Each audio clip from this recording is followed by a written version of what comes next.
Så er vi nået til meiose. Meiose er den kønnede celledeling. Det vil sige, at den laver æg til kvinder og sædceller til mænd. En kønscelle har 23 kromosomer. Det vil sige halvdelen af vores kromosomtal. Når så to kønsceller, en æggecelle eller en sædcelle smelter sammen, bliver det en helt ny celle med 46 kromosomer. Det vil sige, at vi egentlig har lavet et nyt menneske, som har fået 23 kromosomer fra mor og 23 kromosomer fra far. I vores første stadie kan vi se de utydelige kromosomtråde. Og så stadie 2, der kan man både se de kromosomtrådene, fordi at de blev rullet op. Og i stadie 3 bliver kernemembranen fjernet,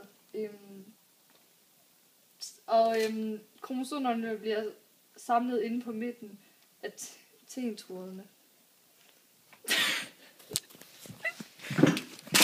Ja, som sagt, i 3, det var der, hvor tentrådene, altså nord- og sydpol, de nedbryder simpelthen kernemembranen.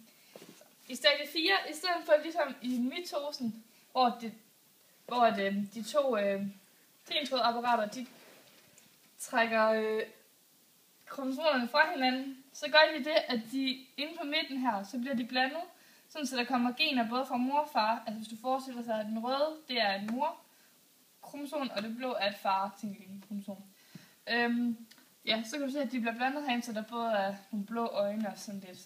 Det er sådan, generne bliver blandet. Så gør de jo så det samme, som den ville have gjort i mitosens anafase, at den trækker det fra hinanden. Den trækker det fra hinanden hernede, så der bliver to celler, to identiske celler med forskellige gener i. Her, som du kan se hernede. Nu har vi 2, og vi skal op på 4, ligesom vi havde heroppe. Så det de gør, det er, at de deler sig en gang til, så der er 1 kromosom inde i hver, med forskellige gener fra både mor og far. Og det er sådan det, vi kalder en kønnet celledeling. Og du kan se på farverne, at der er generne er blandet. Ja, det er forskellige gener. Der er aldrig nogen, som er ens. Og selvfølgelig er der nogen, der har de samme gener, men der er aldrig to kønnede celler, der er ens. Ja, og de er ikke identiske, ligesom de var i mitosen. Nips.